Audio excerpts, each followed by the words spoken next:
Morning everyone. Okay, let me introduce the system for you before going into the system. The system name is called QuickDice ERP solution.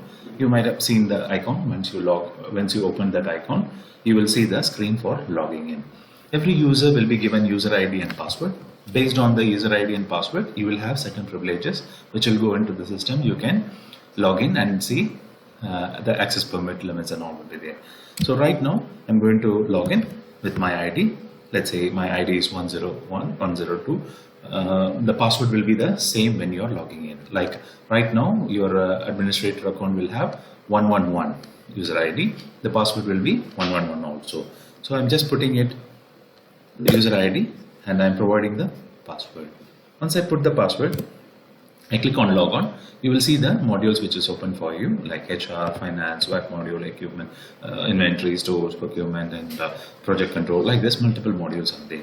Today we are going to discuss about the VAT module. So we are going to, before going into the VAT modules or any other modules, we are going to discuss the basic concepts of the common controls which we have, and we'll see this. What are all these controls we have, and what is this? The purpose of it. Okay. Now, first thing is downloading the latest updates.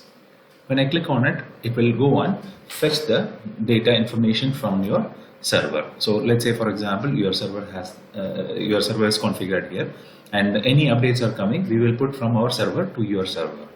So I have 10 computers connected to this, and these 10 computers, they can fetch the data from clicking on this button. Okay, so when the other client computers, when they click on it, they can fetch the data from your server.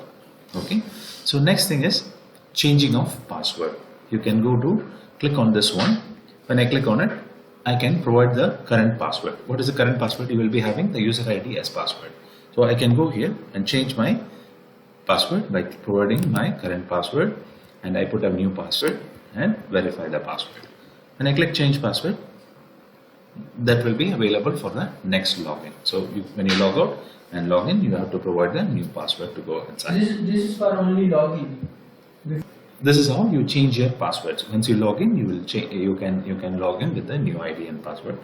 Next thing is setting up of alerts. Setting up of alerts means you might have system alerts. Some system alerts like your workflow alerts, suppose documentation alerts, something like if you have a document which is going to expire, that notification, like this, there is a system alerts, automatic alerts will be coming. Like workflow alerts, like I submitted the INVO or PO and my manager has to approve it. So I can get this information from the alerts will be coming through the system. Okay. So those are all, you can find it here, and the pop-up message will come to you. Apart from that, you can set your own reminders. Suppose I want to set a new reminder for myself or my team members. I can go on, click on set a new reminder. Here, what do you want to be notified? When do you want to be notified? So let's say, for example, I want to pay the rent for the premises. Let's say 30th of November at 10 a.m. I want to get reminded of paying my rent. So I want to inform my team members to prepare the check for the rent payment, something like that. Or I can also use you can put the date and time period directly, or I can use a time frame. Okay, let's say 10 minutes, 20 minutes, 30 minutes, or 45 minutes, something like that. So I say after 45 minutes I want an alert. And how do you want to be alerted? You have three options are there: system alert, email, or SMS. System alerts will be automatic pop-up messages will come like an email. When an email comes to your Outlook, there is a pop-up message comes, no? Something like that. By email means you can configure your server with your email server, and you have to provide an email address and all this information. Then it can configure it. And SMS, you can buy the SMS package from the STZ or Mobily, and then you can use this one here. So this two is by default, this one is activated, this two is not activated yet. So now you can configure it in your server and then activate it. Now alert message, what alert message you want to give? Let's say, for example, call the auditors for balance sheet, something like that. I want to get an alert after 45 minutes. I want alert to call the auditors to get the balance sheet. I can alert myself by clicking on alert me. When I click alert me, I get the alert after 45 minutes. I can also alert my other users. So I have in my list, I have Mr. Arun and Nurul and all is there. So I say I want to give an alert to Mr. Shihab and Mr. Nurul. I can give the alert to them. So after 45 minutes, all three of us will be getting an alert when they are logged into the system. Clear? Now let's go to the next one, and I'm going to close this one. We have seen downloading updates, we have seen changing of passwords, we have seen alert notification. Now the very important thing is updating company information. When I click on it, now you have to update your company information like company's name, English and Arabic, and now all your invoices must have the address of national address format, like Saudi national address format. We call this Wasil, right? So we can set that one also. So we have to say the street name and additional address, building number, additional number, postal code, city, province, district, all these things you can set it by yourself. When you click on this translation tool, it will automatically translate what you type it in English. If you want to change it, you can type it directly in Arabic also. And let's say, for example, I'm setting it up like Abdullah Street. Okay, I can click on this translation button. It will try to translate what I typed in there. So it types the information in there. I'm going to cancel it off. Now, next thing is ID details. ID details and other details like product name, phone number, fax, slogan, email address, and your website, VAT registration number. This is when you see there is an asterisk mark, it is mandatory to fill in the information. Okay, so you need to set this VAT registration number. This will be available in your invoices. And group VAT number, you might have group VAT number for some companies, they have group VAT number. You can specify that one also in here. And if you don't have, just leave it blank, no issues. ID type, apart from the VAT number, you must provide one more ID type for preparing your invoices. You have to give this one. This is mandatory now. So when I choose, you can see the CR number or MLSD license or Mumra license or Sagia license like this. You must provide one of other ID other than the VAT number. So for here, I'm choosing CR and I put the CR number.